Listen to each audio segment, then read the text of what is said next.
Good morning six class. बेटा आज हम चैप्टर पढ़ेंगे 13 चैप्टर होशियार।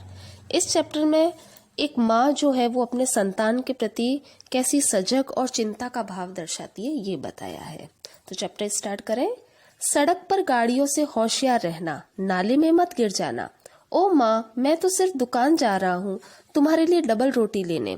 तुम तो ऐसे कह रही हो, अगर पड़ोसी सुन लेंगे तो समझेंगे मैं लंदन जा रहा हूँ। तुम तो जानती हो हमारे मोहल्ले की सड़कों पर बहुत कम गाड़ियां चलती है और नाले इतने बड़े नहीं है कि मैं उसमें गिर जाऊं। शैन की माँ ने ठंडी सांस ली और हाथ हिलाकर उसको विदा किया। जब वह साइकिल पर फाटक से बाहर निकला तो उसने फिर पुकारा, मोटरों से संभल कर, होशियार रहना। सिर हिलाकर शैन घरों की कतारों के सामने से निकला, बाईं तरफ पीछे वाली गली में मुड़ा और फिर दाएं हाथ को मोहल्ले में के तंदूर वाले की तरफ। उसने पहले तंदूर वाले लड़के से बहस की कि रोटी तो दिन ब दिन छोटी होती जा रही है, जबकि वह 10 सेंट ज्यादा मांग रहा है। उसके बाद उसने एक डबल रोटी खरीदी। शैन दुकान से बाहर निकला तो बहुत नाराज था। वह इतना नाराज था कि उसने यह भी नहीं देखा कि एक वैन आकर रोटी वाली दुकान के सामने रुकी। 2 आदमी उसमें से उतरे और उन्होंने उसको धक्का देकर वापस दुकान के अंदर कर दिया। एक ने पिस्तौल दिखाई। उसने गुर्रा कर कहा, अगर अपने सिर के आर पार छेद नहीं चाहते तो मुंह बंद रखो। दूसरा आदमी दौड़कर दुकान के अंदर गया और तंदूर वाले लड़के की ठोड़ी के नीचे पिस्तौल रख दी। डर से लड़के का चेहरा उस रोटी के टुकड़े की तरह सफेद हो गया जिसे वह काट रहा था। उसके घुटने कांपने लगे और दांत किटकिटाने लगे। तिजोरी की चाबी दो वरना अच्छा नहीं होगा। तंदूर वाला लड़का चाबी निकालने की कोशिश कर रहा था तो दूसरे आदमी ने शेन को धक्का देकर दुकान के काउंटर के साथ लगाकर खड़ा कर दिया। लड़के का हाथ इतना कांप रहा था कि चाबी उसके हाथ से छूटकर शेन के पैरों के पास गिर गई। इतने में तंदूर वाला चिल्लाया, ये क्या हो रहा है? कौन हो तुम लोग? वह अभी अभी पीछे वाले कमरे से दुकान से में आया था। धाए बंदूक चली। तब तक आदमी ने बंदूक के घोड़े को दबा दिया। गोली कहाँ लगी ये तो पता नहीं चला, पर उसका खोल शेन के पांव के पास गिरा। शेन और तंदूर वाला लड़का डर से उछल पड़े। तंदूर वाला लड़का पीछे वाले कमरे में भाग गया और जोर से दरवाजा बंद कर दिया। बंदूक वाला और उसका साथी दुकान के बाहर भागे, वैन में कूदे, शेन की साइकिल को टक्कर मारकर और नीचे गिराया और बिजली की तेजी से हवा हो गए। शेन मुंह फाड़े देखता रहा। उसने देखा कि वैन सड़क पर भागी जा रही है और मोड़ पर जाकर आंखों से ओझल हो गई। ओझल यानी गायब हो गई। शेन ने झुककर अपनी डबल रोटी उठाई, मुड़ा और दुकान से बाहर हो गया। अब वह 1 मिनट भी और ज्यादा वहां रुकने को तैयार नहीं था। ऐसा उसके साथ पहले कभी नहीं हुआ था। उसकी माँ ने गाड़ियों से और नाली से बचने को सावधान किया था। माँ ने कहा था, साइकिल से गिर मत पड़ना, लेकिन यह तो कुछ और ही था। तो यहाँ पर शेन के साथ जो घटना हुई उसके बारे में बताया है कि वो दुकान पे जाता है डबल रोटी लेने, लेकिन वहां पर कुछ लोग आते हैं वैन से उतरकर और पैसे चोरी करने के लिए बंदूक पर एक वार भी करते हैं।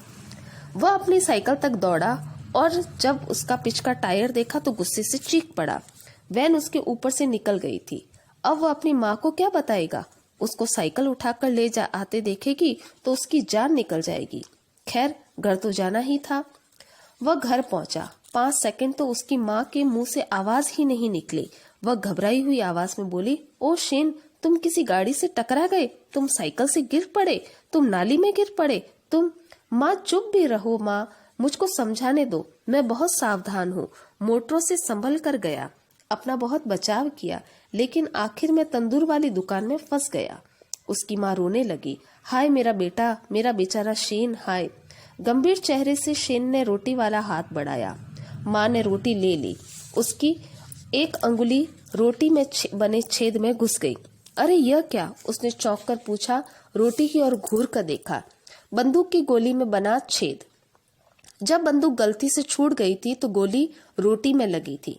यह बंदूक की गोली का छेद है। बंदूक वाला आदमी इससे पहले कि शेन अपनी बात खत्म करता, उसकी माँ बेहोश हो गई। जब उसने देखा कि उसकी गाड़ी जो साइकिल है वो टूटी भागी हुई आ रही है, तो उसने घबराकर पूछा कि क्या हुआ। तब उसने शेन ने अपनी माँ को स्टोरी बताई। लेकिन जैसे ही डबल रोटी में देखा कि छेद है, तो उसने बताया कि उसमें छेद लगा, बंदूक की गोली से छेद हुआ है। और जैसे ही उसने बंदूक का नाम सुना और उसकी माँ बेहोश हो गई। ओ भगवान, अब मैं क्या करूं? शेन घबराया। शेन ने माँ के हाथों से डबल रोटी निकालकर उसके सिर के नीचे तकिए की तरह रख दी। फिर अपनी नानी को बुलाने दौड़ा। उनको मालूम होगा कि इस हालत में क्या करना चाहिए। शेन फाटक की तरफ भागा। इतने में कुछ पड़ोसिनें आ गई। क्या हुआ शेन, तुम्हारी माँ को क्या हुआ? एक औरत ने माँ को घर के बाहर बरसाती में पड़े देखा तो घबराकर पूछा। सलीमा आंटी, कृपया माँ के पास थोड़ी देर रहिए, मैं अपनी नानी को बुलाने जा रहा हूँ। अपनी मौसियों को भी बुला लाऊंगा। हाँ हाँ ठीक है बेटे, लेकिन हुआ क्या? तो शेन ने बताया कि बंदूक की गोली लग गई है, छेद हो गया है, बंदूक छूट गई, बंदूक वाला आदमी भाग गया, उसकी गाड़ी मेरी साइकिल के ऊपर से निकल गई। कृपया माँ के पास रहिए, मैं जाता हूँ अपनी मौसियों को बुलाने। दोनों पड़ोसिनें एक दूसरे की तरफ और देखती रह गई। दूसरे पड़ोसी भी आ गए। एक पड़ोसी ने बढ़ती भीड़ को देखा और डरी हुई आवाज में बोल पड़ी, उसकी माँ के सिर में गोली लगी है, छेद हो गया है। औरतें चौंक पड़ी। अब जो बात जो थी वो बहुत बड़ी हो चुकी थी, क्योंकि उनको पूरी बात समझ में नहीं आई। तो पड़ोसिनें जो थी वो घबराहट में कहने लगी, आपस में बात करते हुए, कि ऐसा क्या हो गया। और जब किसी ने पूछा कि क्या हुआ, तो उन्होंने कहा कि गोली लगी है, उसकी माँ के सिर में गोली लगी है और छेद हो गया है। सलीमा आंटी ने रोती सी आवाज में कहा, बंदूक के लिए एक आदमी आया, उसने गोली चला ली, उसने शेन की साइकिल भी कुचल दी। दूसरी पड़ोसन ने रोते हुए कहा। एक पड़ोसन वाला ने चिंता भरे स्वर में पूछा, अब हमें क्या करना चाहिए? तो दूसरे ने कहा, पुलिस को बुलाओ। किसी ने कहा, एम्बुलेंस के लिए फोन करो। किसी ने कहा, शेन के पिता को फोन करो। क्या हुआ? तभी पड़ोसी चौंक पड़े और शेन की माँ अचानक बोली, क्या हुआ, मैं कहाँ हूँ?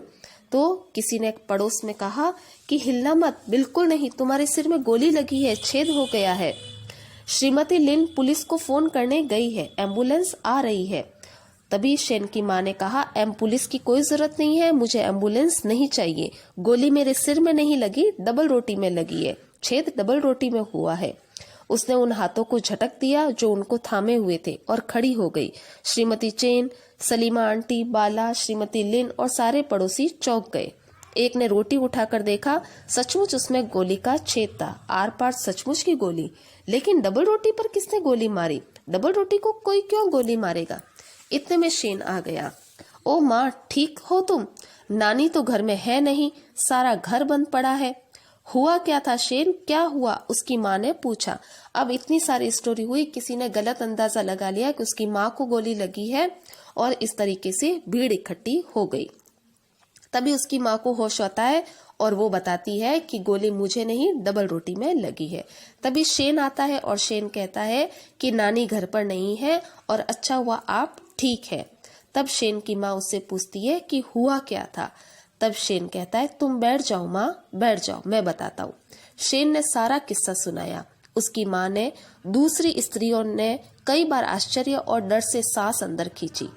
लोग लगातार सवाल पूछते जा रहे थे। शेन जवाब दे रहा था। ऊंची आवाजें हवा में गूंज रही थी। आखिरकार पुलिस आ गई, एम्बुलेंस भी आ गई। शेन ने सारा किस्सा फिर से सुनाया। उसने एम्बुलेंस वाले को रोटी में हुआ छेद भी दिखाया। लोगों ने दल यहाँ वहाँ रोटी भी को लगी गोली की चर्चा कर रहे थे। फिर सब लोग पुलिस वालों के पीछे पीछे तंदूर वाले की दुकान पर गए, जहां उन्होंने जांच पड़ताल शुरू की। तंदूर वाले लड़के ने अपनी कहानी सुनाई। तंदूर वाले ने अपना और शेन का किस्सा फिर से सुनाया। अब तक उसका डर दूर हो चुका था और उसको लग रहा था कि छापेमारों के साथ उसकी मुठभेड़ उसकी छोटी सी जिंदगी की सबसे रोमांचक घटना थी, उस सबसे दिलचस्प घटना। डबल रोटी अपने साथ लेकर जब पुलिस चली गई तो वहां इकट्ठी हुई भीड़ ने 3 बार और उसकी कहानी सुनी। जब उनका सारा कौतूहल शांत हो गया तो एक एक करके सब चले गए। शेन ने ठंडी सांस भरी, एक दूसरी डबल रोटी ली और अपनी माँ के साथ घर चला। अंधेरा हो चला था अब पिताजी भी घर आते होंगे। हाँ, अब वह उनको अपनी कहानी सुनाएगा, फिर नानी को, मौसियों को। वह भी तो सुनना चाहेगी। तुम अब ठीक हो ना माँ? शेन ने पूछा। माँ ने सिर हिला दिया। उसने उसके कंधों को अपने हाथ में से घेर लिया। ईश्वर का धन्यवाद है कि तुम सकुशल हो। शेन ने मुस्कुराकर माँ का गाल चूमा। वह हमेशा उनका कृतज्ञ रहेगा। अगर वह यह नहीं कहती कि होशियार रहना, तो यह मजेदार रोमांचक घटना नहीं घटती। तो इस तरीके से बेटा शेन ने कैसे वो सारी घटना सुनाई। अफवाह जो हुई थी, इतनी बड़ी अफवाह, उन सबसे सावधान रहा और वापस माँ को संभाला। तो इस तरीके से बेटा हमें भी हमेशा जब भी हम बाहर जाए तो हमें सजग रहना चाहिए, होशियार रहना चाहिए। Thank you.